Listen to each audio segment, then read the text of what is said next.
nerds out there. This is Becca. And this is Leigh. And we have another exciting episode of File 741 for you today. Today we're talking to Anna Sellheim. May is Mental Health Awareness Month, and Anna spends a lot of time in her artwork talking about mental health issues, and so we wanted to talk about that with her. Thank you so much for being here. Thank you for having me. So could you please tell us a little bit about yourself and your work?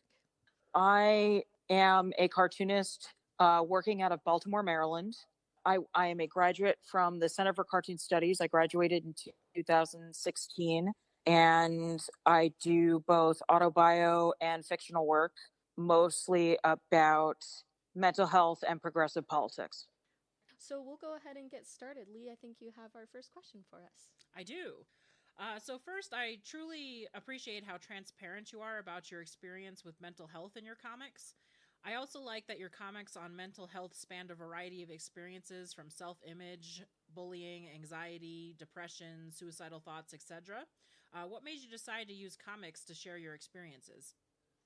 I have been a lifelong artist and a lifelong storyteller. So combining the two is just kind of a natural extension of that. I've always wanted to do comics.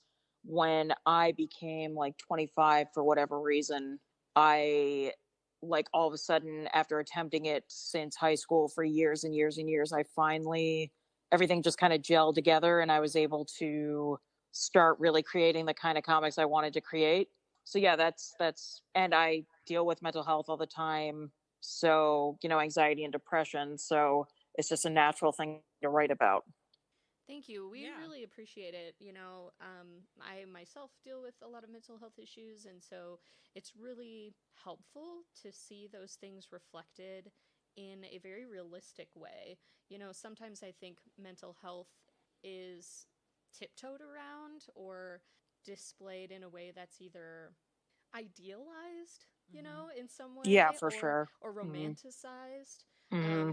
This idea that all artists have to be struggling and have to, have mental health issues in order to create great art, that sort of thing. So I really appreciate that you come at it from a very honest perspective. Well, I mean, there's so many problematic ways that mental health is discussed, just like online. Like some of the ways that you've talked about, I've definitely gotten in screaming matches with artists before where they are talking about like they're idealizing their own mental health struggles, as like, well, at least it's the reason I create art. And you're just like, oh my God, dude, like shut, like you are not, your mental health is not, you suffering is not elevated by the fact that you're creating art out of it. But also, like, yeah, there is also a lot of misinformation about that kind of thing. And I think everybody struggles with mental health issues. I think the idea of being neurotypical is a myth. I think everybody deals with it in some form or other. So yeah, I know that like when I see that kind of thing portrayed in a way that resonates with me, I also really appreciate it. Yeah, I totally agree. Especially coming from an elementary art teacher's point of view, when I teach kids a lot about like art history or current artists, and they want to know more about this person's life. And in the past, there's been times where I felt like I wasn't really allowed to tell them, oh, this person died of AIDS. Oh, this person was struggling with mental health. Oh, the realistic things that happen in their lives. But I mean, it's valid. It's something that they need to know. But then I also don't want them to think that, this person was creative and an artist and became famous because they had mental health issues. I try to balance it in a way that shows that this person was a real person. They dealt with, things that everybody deals with, but it didn't hinder their creativity, and it also didn't become the only focus of their creativity. If I don't know if you've ever read Ellen Forney's book Marbles, but I like mean that one like a lot. so for anyone that doesn't know, it's her memoir about being bipolar. Mm-hmm. Something that she talks about in it that is something I would never have related to is the fact that like she didn't want to deal with her bipolar disorder because she kind of took pride in being in the quote unquote crazy artist club, Mm-hmm. which is something like Yeah, which I think there are people, and I can't understand their logic at all. Like, if I could fix my anxiety and depression and never deal with them again, I'd do it in a heartbeat. I'd give up almost anything for that. So, like, the idea that like you romanticize like that kind of thing just is just something that I can't understand. But a lot of people do it. Yeah, it follows a conversation about medication a lot. You Mm-hmm. know, a lot of people feel like, well, if I'm on medication, that I'm losing, or I'm saying that I'm not strong enough to deal with this on my own. But like, if you had diabetes, you wouldn't not take insulin, or you Right. wouldn't deal with Hmm. other actual physical ailments, and your brain is a physical object that is causing these things to happen. So, And I don't think it medication doesn't work for everybody, but it's an option, and people don't talk about that enough. and I don't think it Hmm. hinders your creativity. I No. think it, No, maybe no. changes your creativity in some ways. Like, you might come at it in a different way, but it doesn't eliminate it altogether. And you might find new avenues because you're Exactly. not Yes, bogged yeah. down by these things. Right. I definitely, so I've been on a medication since sophomore year of college. I am now 31. So like, there's all these side effects that, so, I mean, I have some side effects that like straight up I can see, but for like when it comes to the creative stuff, it's like that's never interfered with anything. It's interesting because there's a few cartoonists, and I won't, one of them in particular, that he did a comic, and a big aspect of the comic is about him debating whether or not to take medication, and he just didn't want to do it. And the comic ended, and then I found out later that he was actually doing a lot better, but partially because he started taking medication. But that's not in the archive of the comic at all because the comic's over. And I feel like there's so many more people that I represented in art more of like changing medication, of people challenging the idea of taking medication or being scared to take medication as opposed to seeing the positive benefits of it. Like, the fact is, I could see the transformation almost overnight when I started my antipsychotics, because it was like, whoa, I'm capable of like long-term happiness in a way that I've never had before.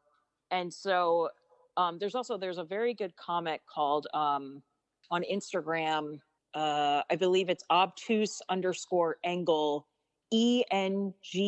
It's just like an animator, and there's this entire thread of like this character going on antidepressants, and there's the therapist saying like, or the psychiatrist saying, it's going to get worse before it gets better, which is something that did not happen to me.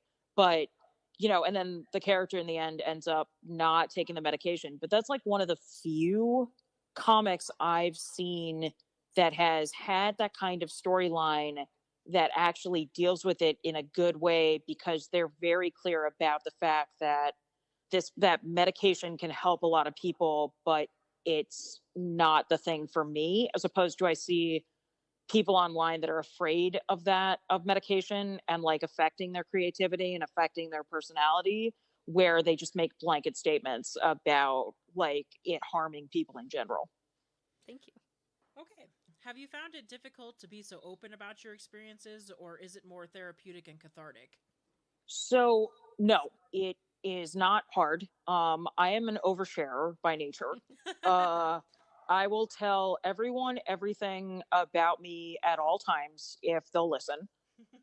And the only time I second guess it is when I will do a comic and then someone will say, "Oh wow, that was so brave," and then I'll be like, "Oh crap! Like, did I just share something I shouldn't have shared?" But like, for the most part, no. It's very easy to be for me to be open about this stuff.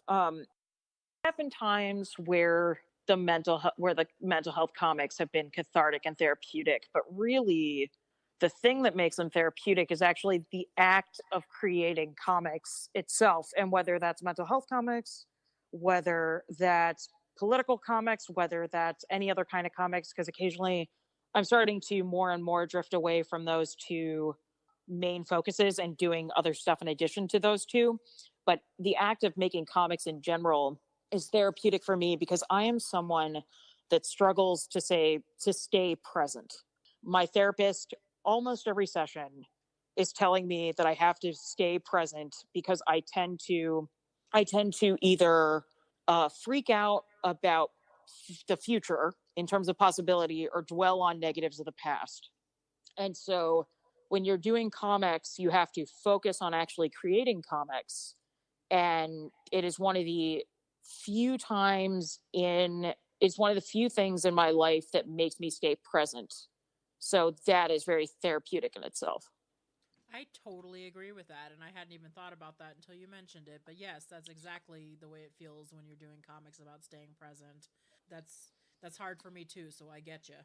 Yeah, and it's interesting because like I can listen to a podcast depending on what stage I am in when I'm making comics. Like writing, thumbnailing, I can't listen to podcasts, listen to music. But like when I see people talk about like, you'll see professional cartoonists that I'm like friendly with, and they'll be like, yeah, what TV show should I start watching? I'm in the middle of drawing something and I'm like, I have no idea how you can draw. You can watch television and do comics at the same time. That's insane to me. Like, so yeah, focusing on that is really, it's just like kind of it just dominates your line of thinking. And it's really good for calming me down when I'm really stressed out. Yeah, I totally agree. So, I have a question about your process. We've spoken to a lot of different people. Some people work more in black and white, some people work more in color. Do you have a preference? Sometimes, it's based on where you're publishing and their preference, but do you prefer to work in black and white or in color? I prefer black and white. It's definitely inking is my favorite part of making comics. So black and white is always more fun to do. That being said, I feel like depending on it always depends on the project because again, as you said, like I have a lot of publishers. I haven't worked with a ton of publishers. Let me not like overhype myself, but like when I work with publishers, a lot of them ask for color, and you're like, okay, like well, but another thing is that when I am making zines, my color looks really good in print, and and it tends to sell better. And coloring can be fun on in its own way. So it really depends per project, but in like the overarching scheme of things, I prefer black and white because it's easier and it's more fun to ink than any other part of the process. Interesting. Thank you. Yeah, totally. So I find your comics very relatable, as we've already said. So have you had some positive responses and connections from your readers due to that? Yeah, I've mentioned this to a few people, but like the primary reason I do comics is to express myself, but the actual like main benefit that I've gotten out of comics is not actually the outlet of self-expression as much as the community I have formed from it. I would say that I have a small but very loyal fan base. The people that like my work tend to really, really like my work. And I've made like fans, which is always fun to meet fans and stuff. There have been fans that have turned into friends, but like going to CCS or going to the Center for Cartoon Studies and going to either my Baltimore collective, because I'm part of a couple casual collectives in Baltimore and in DC, like going to Square City, which is in DC, or Bmore, which is in Baltimore, has like gotten me a lot of friends. The reason I'm with my boyfriend is because of partially or like mostly because of my work. So actually, like making connections is really the biggest benefit that comics has done for me. Yeah, and like the best part is because I don't hold anything back in my work. Those connections are very genuine and authentic. So, yeah, it's been like having fans have enjoyed my stuff for sure. That's great, and I really appreciate that with comics too. I'm kind of just jumping in on my own, and so I'm definitely interested in making more connections and learning about how to be part of that community. So I really appreciate your feedback on that. Yeah, it's interesting because like it can be hard. So I hate social media. Social media to me is the most, I mean, it is so toxic. But as I'm friends with a cartoonist named Chu, who also known as Sarah Will, or her real name is Sarah Wilson, but she does a comic called Slightly Damned. So that's what she's primarily known for. But she labeled it as a necessary evil because it's like the vast majority of people that find my work find it online because it's like I don't tend to sell. I sell fine at conventions, but I don't sell well. But like really just having the website and having social media is like the main way that you meet people. That yeah, like and then honestly me going to like meetup.com and just like looking up local meetups wherever I am. But like for me the biggest benefit of conventions, because I'm not making a ton of money at conventions, is just meeting other comic people and hanging out. And now I've got like little communities all over the country because I've just tried various cons. And like this happened because we met at Dink. You know what I mean? So like yeah, when you getting into the community, like finding all different niches is like a really fun time. That's excellent. Yeah, NPR just did a story a couple days ago about Instagram and how it's changed how we consume art and how artists share their work. You know, whether that's somebody going to a museum and sharing pictures, or they're an artist and they're sharing their work online. And it was talking about how it's such a, there's so much good and so much bad that comes out of that. So I'm not an artist, so I can't imagine kind of having to navigate that. I can't remember because you do have the internet and you do have the idea that like now you have, because like the thing is that I have not had a ton of experience or almost any experience with actual with like mainstream publishers. It's like, and occasionally I'll do a piece or two for like I did a project with Oni, like where it's a one-page comic. It was called Draw Out the Vote, where each a cartoonist from every state did a comic about voting and this is for the midterm elections. And then at the bottom of the site, when you looked up that state, it gave you links to how to register to vote. But it's like, and I'll do little things like that. Occasionally I'll do things for the nib, but for the most part, I don't have any real, like the way I reach out to audience is social media. And it's like, though it can be so good in when you do interact with fans, but on the other hand, when you're constantly comparing yourself to other people on social media, it can be a real downer. I have so many graphicals that I both have owned forever and that I used to reread all the time. And and I have a bunch of graphic novels that I bought and haven't read yet. And I just like don't have the same patience for it anymore. I don't have the patience for long form work the way I used to. Now it's like I read internet gag comics and I read the little short zines. And like, I think a big reason that I've lost my kind of almost like all consuming hunger for like long form work is because I got on social media really late. I got on social media in like 2013. So I think it's because I spend so much time online. It's like the way I consume comics is like completely shifted. That's interesting. Yeah, I didn't really think about that. And, you know, I'm also 31 and I'm not on Facebook much. We use it for the podcast and for our website, but you know, Right. I hear that the kids these days just don't use Facebook. It's all like Snapchat and things, and I'm like, I don't understand. I've also noticed Well, I mean, that mhm. from being a teacher, you know, that's one thing that we complain a lot is that, you know, students, their attention span is just zilch now. And then we always think that it's because of technology and social media and things like that. So I wonder if that's all related. I personally think it is. I also don't use Facebook. Like Facebook, I don't use because like that one's the only one that's completely personal. And I'm like, if I like you, I'm gonna call you on the phone. I do not like talk to people on social media that I actually like. What I do on social media is post my art. So like my Tumblr, my Twitter, and I'm terrible at Twitter because Twitter is all about like having conversation with artists you don't know. And I'm like, if I like, I'm just like, I'm not gonna have a conversation with people online. Like I didn't go online until 2005, like because I was it literally when I was 18 essentially I was like, oh, Like my mom used to type my papers back when I was in high school because I hated computers so much. Like I'm super a Luddite. So Facebook I don't interact with at all. And I think that not only is the lack of attention span something, but I the Atlantic had a really interesting article about the fact that the generation probably that you're teaching right now and a little older has record levels of anxiety.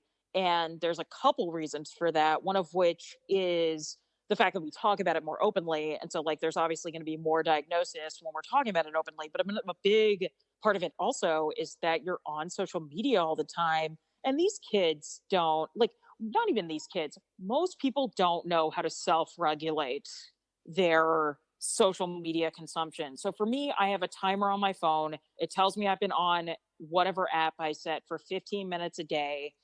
If and occasionally, and it will close the app. Sometimes I'll reopen it and do another 15 minutes. But there'll be points where it's like I'm just consuming social media online. I realize I'm feeling bad, not necessarily knowing why.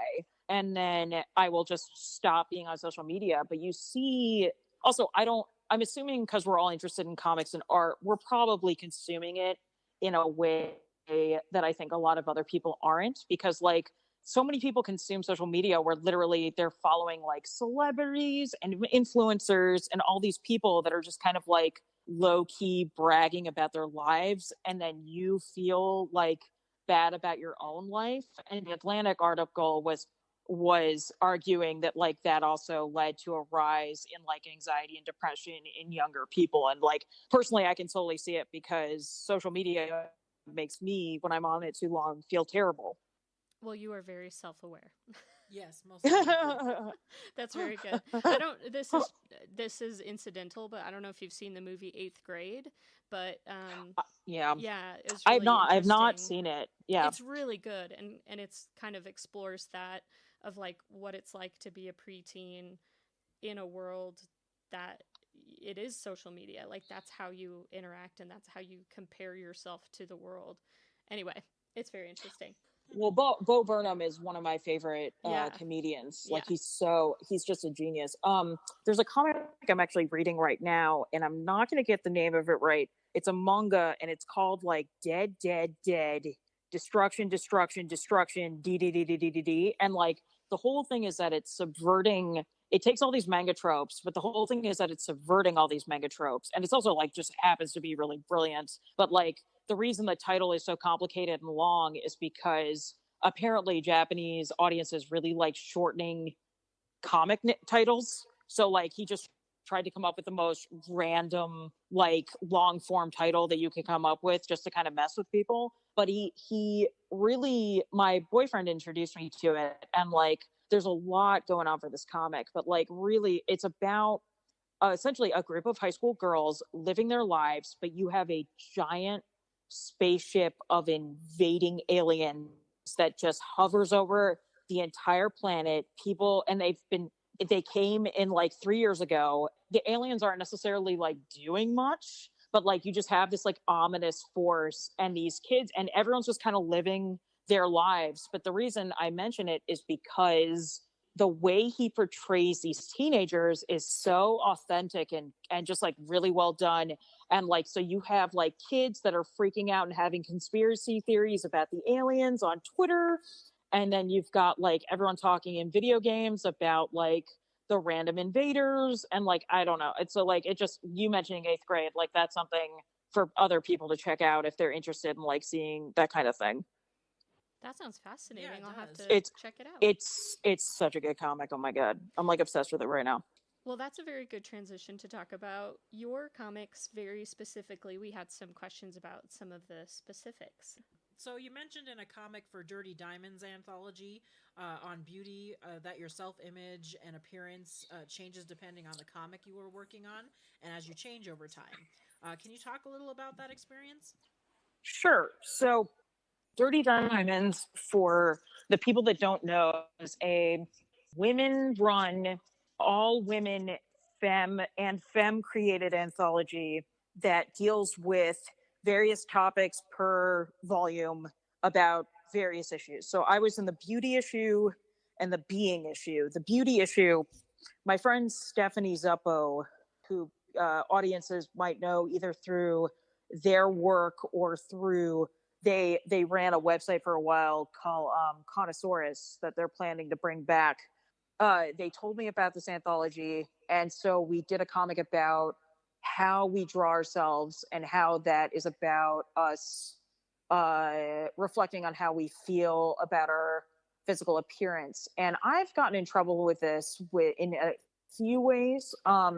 So for years, like I just drew myself as a scribble because, or like, a little doodle because like I wanted to make comics, but I didn't have the patience to draw the same thing over and over and over.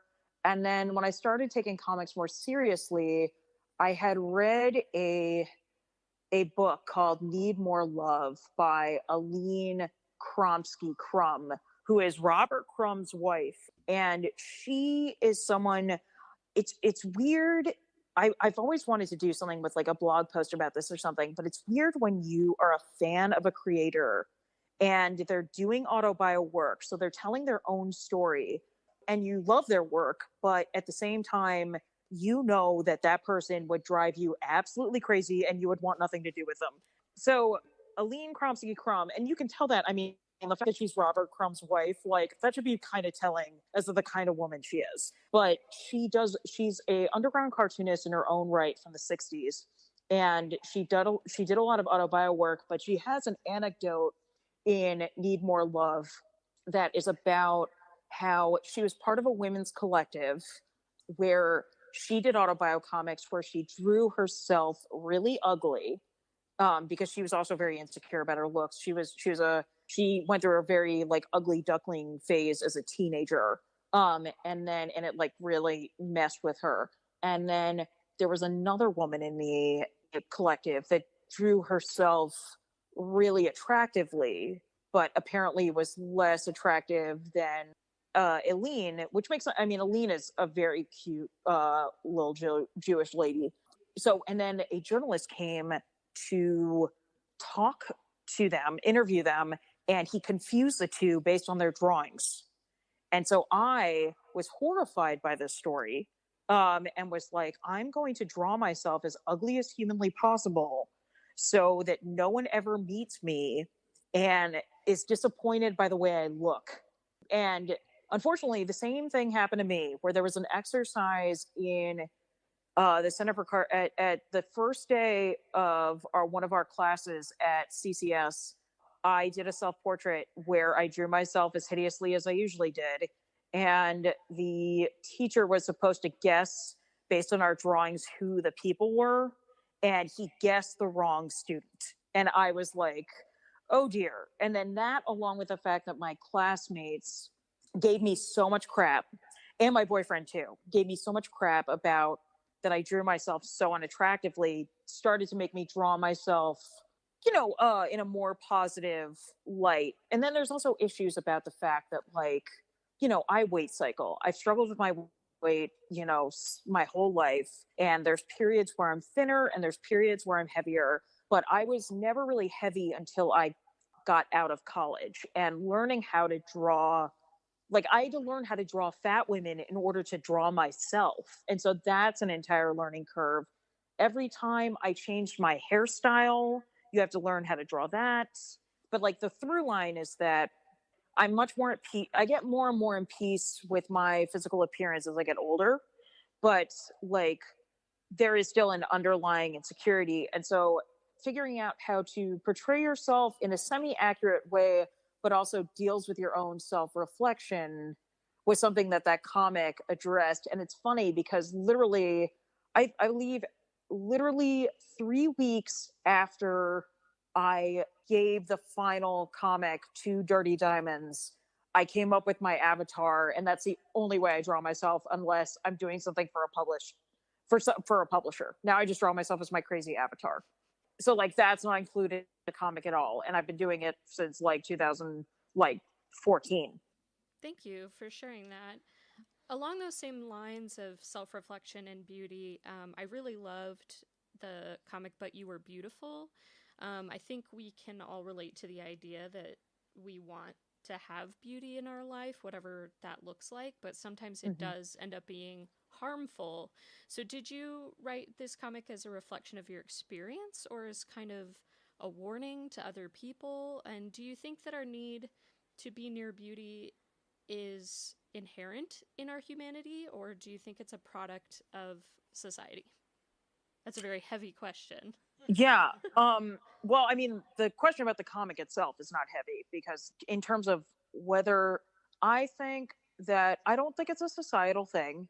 I think like it's part of our, I think that from what I've read, the reason that we seek out certain beautiful features, the reason we see certain features as beautiful in across cultures and society is because of genetics, like clear skin and healthy hair and those kind, and like symmetry, all show that we tend to have healthier genes, and so we're attracted to those things in order to create healthier offspring. That being said, the way that like, so I think, but at the same time, the standards of beauty are obviously culturally mandated at the same time. So yeah, I think that wanting beauty is an inherently human, it's not even just a human thing. I think like all animals do it. That being said, like the fact that we have such strict guidelines of what is considered beautiful by like the majority, or the majority of like pop culture society, I think is incredibly harmful. And I think a lot of women, and you know what, not women, just like people in general that are trying to fit into those ideals really hurt themselves because of that. And I think there's a much, I think that actually most people in general find a much wider variety of what they consider beautiful than just like what you see in like a commercial, you know? As for the comic though, the comic was, it actually didn't really, it partially it was because of, I had a crush on a really conventionally hot dude that is, he's a good guy, but he's also kind of a jerk the way the which way the love interest in the comic is a jerk. And he's also like a stunningly beautiful dude. And it's interesting because like most of the time I'm not really into stunningly beautiful dudes, because I find them like boring looking. Like I have friends that are like, oh my god, Thor is so hot, and I'm like, that dude has like no character to his face. Like, I don't know, that's not my type. My type is like Dave Foley back in the 90s when he was in Kids in the Hall. That is like my ideal man. But like, so like I'm a weirdo that way. But this guy was like very conventionally attractive, but he had actually that Roman nose, so he had a lot of character to his face, even though he was very attractive. Also, to be fair, this crush was super fleeting. It only lasted a few weeks, and the reason it only lasted a few weeks is because he said some of that condescending crap that is in that comic. And I tend to, luckily, I am very lucky in the fact that if you are a jerk, I am not attracted to you. So in terms of friends and in terms of like partners. So there was that aspect. But really what that came down to, I'm like friendly with this dude. Like he is a good dude again. He just drives me a little crazy because of the condescension. But we moved to Providence, Rhode Island separately, but we both relocated there, and I could not find a job, and he kept finding art related jobs. And so I was going crazy, and I was super jealous. I was super jealous of that. And so really that comic is about me feeling insecure about my work situation. And it's like really like I've never had any kind of affair like that. I would never put myself in a position where I would have, like, I'm ace. So like being ace has saved me from so much drama, because like I will never like be like, oh dude, I need to get laid. Like I will sleep with anybody right now, which is, I mean, it saves me a lot of crap, because like I will never get with a guy that is treating me poorly because I just need to get laid, or like I find him super hot. Like I've never been in this situation that I portrayed, but like the fact that that dude was like the dude in the comic is getting more and more established in the writing community. That's really what that comic is about. And it's funny because if you know, I'm just going to say his name. He's a good dude. I think he knows about the crush. And if he gets mad about the pretentious thing, like, he can deal with it. So it's a cartoonist. It's a cartoonist named Dean Zdarsky, and the reason I'm dropping his name is because he's actually a really brilliant cartoonist, and you should be able, if you look online for his stuff, he's absolutely fantastic. He's actually one of my favorite cartoonists going right now. But like my boyfriend, when he saw that comic, is he knew it was about Dean, and he thought that we had literally had that kind of fling. And if you know both of us, that is the most hilarious nonsense because we're so incompatible in every way. And then the reason I kind of made it poetic is it's more poetic, I think, than a lot of my other comics. But there is a comic poetry anthology called Ink Brick, where I had the idea for this comic. I tabled next to the editor of Ink Brick, and he asked me to submit, so I did submit. It ended up not being in the book because they said that there's two editors. One of them decided that the narrative didn't make it comics poetry, so like it was too cohesive of a narrative. But yeah, that's the story behind that comic for sure. That's fascinating. I appreciate you sharing that. And I think, you know, a lot of people find different comics relatable for different reasons. And, you know, it may or may not be completely truthful as far as your experience, but I really connected to it. So thank you for sharing that experience. Yeah, so kind of going back to talking about how you portray yourself in your comics, I really like, especially in Everything's Fine, the persona with the hoodie and the crosshatched face and all of that. So do you use that as a way, you know, you talked about not having to always draw yourself super accurately if you change your hair or, you know, your body changes or something, but does it also help you think objectively about what you're trying to say so you're not so focused on your persona? Honestly, the reason I use that avatar, so that avatar has like kind of a cute anecdote, which is, you know, I've had so many people read it in so many different ways. Like my friend Tilly calls it Hoodie Ninja. No, I'm sorry. My friend Tilly calls it Sweatshirt Monster. My boyfriend calls it Hoodie Ninja. And so like whenever he's like when he's like he'll sometimes call like describe things as like Hoodie Ninja's lair, like when he was talking about my house. But like you've had one of my favorite publishers actually like doesn't like the avatar. They find it creepy, and I was like, great. But like then like you have Rob Clow, who is a comics reviewer. He does stuff for the Comics Journal, but he also has his own blog. And he reviewed it and like gave it all this meaning. He's a really nice guy, and his reviews are great. But he gave this meaning about like it represents like her being closed off emotionally from people because of these mental health issues. And in reality, it was the crosshatch pattern. I love drawing patterns. The crosshatch pattern is literally my favorite pattern to draw. I doodled this thing, and then I wanted McDonald's, so I was doodling it eating McDonald's, and then I was like, well, I guess this is me now. And then I did everybody in my class. Yeah, and then I just drew everybody in my class, and then that entire art style was born. So for me, the reason I draw myself with that isn't like anything. I think I could be just as objective with a human avatar, but drawing myself realistically is literally the most boring thing on the planet to draw. Yeah, I try to avoid it at all costs because it's just not fun. So like that's the reason I draw the crazy avatar, is because it's way more interesting to draw than like just generic person Anna. That is fair. But I also find that when the hoodie changes shape to match expressions and emotions, it's so expressive, and I just love the look of it. I love the feel of it, and I think all the topics that are explored with that avatar are very relatable to me, especially.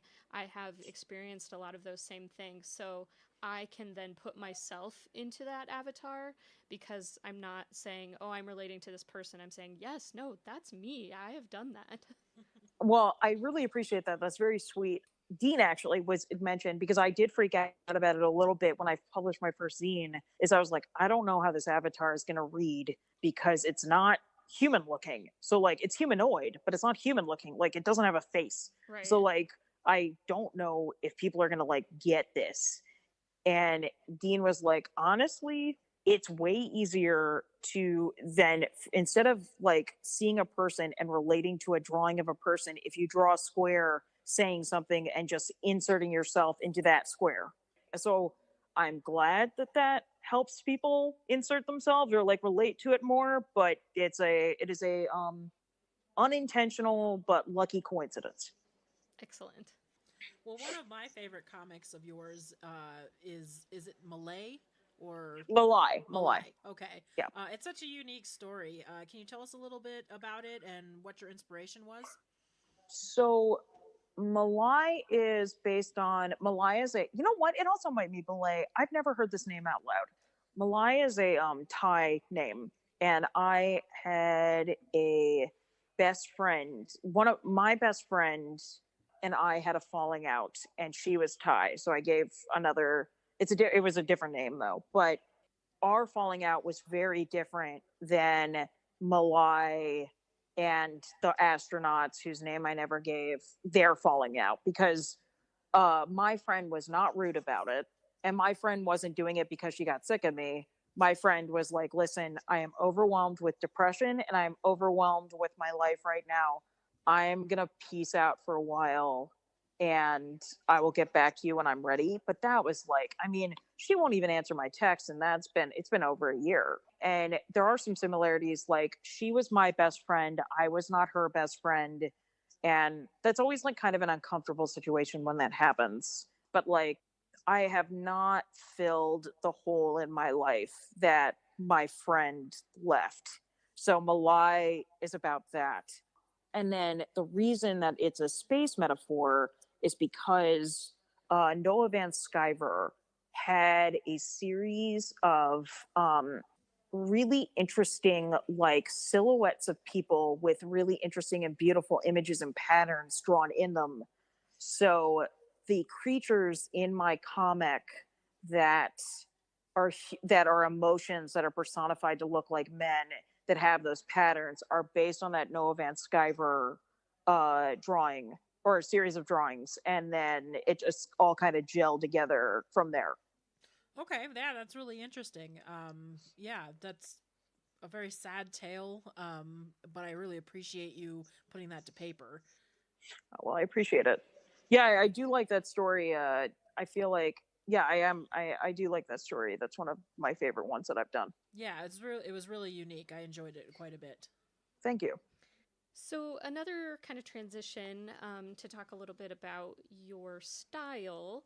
I really like your use of symbols within the text. I think it's charming. It isn't distracting and it doesn't feel like a gimmick. So, how did you come up with that aspect of it as a part of your style? Honestly, my comics are really text heavy. So it was just an easy way for me to save space.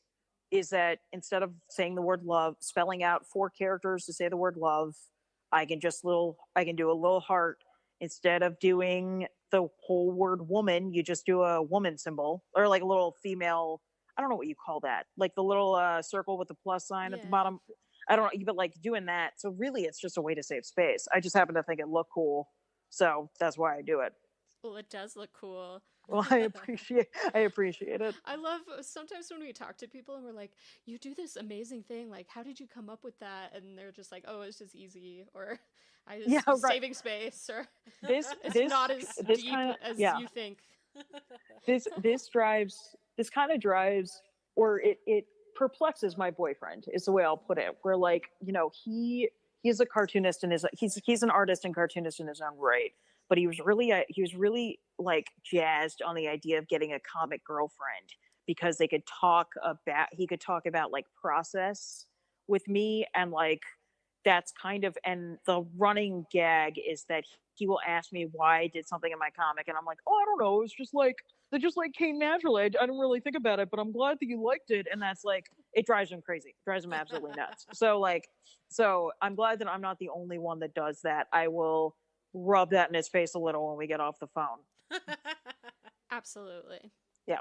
Well, one thing that we like to do before we wrap up, and I apologize we didn't prepare this for you, but we like to ask what are some of your favorites? You know, you've shared some of the artists and the work that you have really liked, but what are some of your inspirations? What are you looking at right now that you want other people to experience? Okay, well, this is, I mean, okay. So I got a couple things. So the kind of comics I read now are nothing like the comics I make. So if you like my work, that does not mean the recommendations I'm about to pull are going to be your jam at all, but they will be the things I'm enjoying. So one is, well, let me say my influences. Chris Ware came out with a book. It's the second book that was published, but it predates his first book because he did a book called Jimmy Corrigan is the smartest boy on earth. And it's good, but it's like not the best. But like he did a book that came out after, but it is earlier work of his. And it's called Quimby the Mouse. And that book changed my entire life. So, and I mean, like, if you're interested in Chris Ware, you probably can't get your hands on that book. I don't think it's published anymore, but you can buy if you got some cash and want to buy building stories. It's one of the most beautiful, profound collection of comics you'll ever read, and it's really cool because what it is it's a giant box full of small zines and books that are all about this one woman's life that can be read in any order, and it's an amazing piece of work. And then Linda Berry is just goddess among people. Like she's like the best ever. I know that she's an amazing teacher. That is what I've heard over and over. Her teaching books, unfortunately, I can't read because I find the pages so cluttered that I can't process the information. But the book that I found when I believe in high school, I might have been in eighth grade, but I believe I was in high school, was The Greatest of Marlis. Now, this is the original printing and not the current book that came out by Drawn and Quarterly, which has a bunch of additional work. So I'd recommend going out and get it.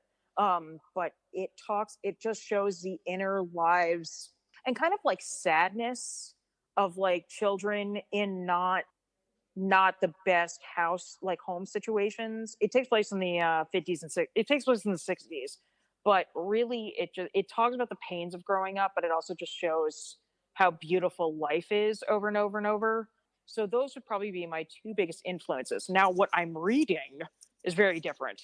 I'm reading a lot of internet gag strips. So right now, because Casey Green's He Is a Good Boy just ended, I'm finally reading that, and I'm enjoying that.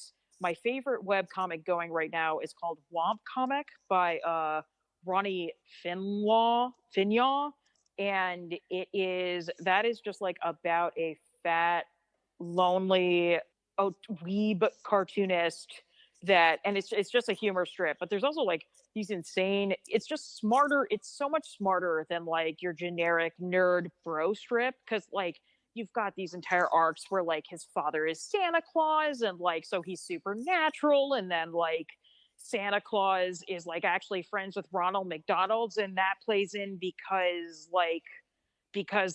they actually like went to college together, and like Ronald McDonald is like, Ronnie is like obsessed with McNuggets. It's an amazing strip, but it's also like a 4-panel gag strip. I can't, or like a 6-panel gag strip. I like, people don't get it when I talk about how amazing this comic is, but it's great. And then honestly, the thing I'm most obsessed with right now isn't a comic, but it is by a cartoonist. And people are shocked when I talk about my love of the comic strip Kathy. I love Kathy. Kathy actually was a big influence on me. I know that she's super stereotypical, but her anxieties about dating and dieting are things that I really related to in middle school, and I have just never grown out of. And it is something that I love seeing in her work. And she came out with a prose book called 50 Things That Aren't My Fault. I am currently listening to that book, and it is, I think, even people, it's got some of those stereotypical elements, but it's actually like, it's really brilliant because it's talking about Kathy Grinswhite, the artist, always hated the fact that she named the comic strip Kathy because the character Kathy and the artist are very different people.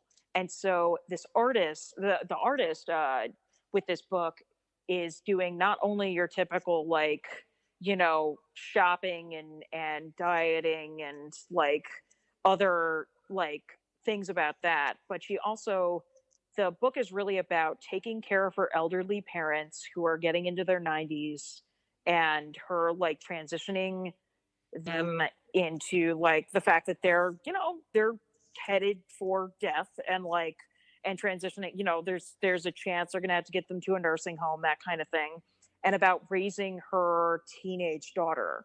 And like it's a fantastic book and I'm like super into it right now. So those are the things I'm checking out. Thank you so much for those recommendations. We'll have to check them out. And again, nothing to do with my work.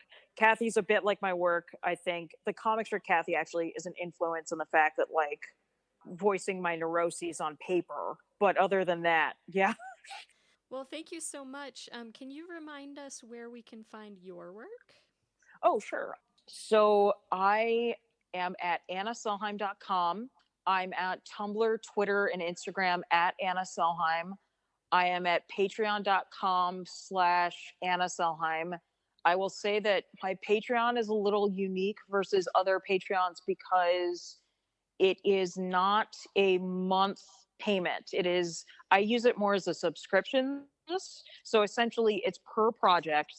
And what happens is, depending on the tier, you can get a physical or digital copy of every zine that I do every time I come out with one.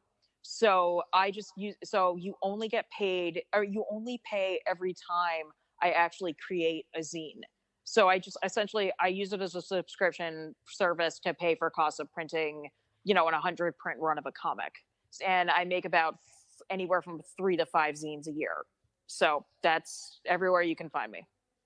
Thank you. Well, thank you so much, Anna, for being here with us today. We really appreciated speaking with you about your work and its influences and how it has influenced us and hopefully other people. Well, thank you so much for having me. This was a lot of fun. I love talking about myself. So we've enjoyed talking with you. Okay. Thank you so much. So this has been another exciting episode of File 741. I'm Leigh. And I'm Becca. Thank you for listening. You can follow us on Twitter, YouTube, iTunes, Podbean, or at thefeminerdfiles.net.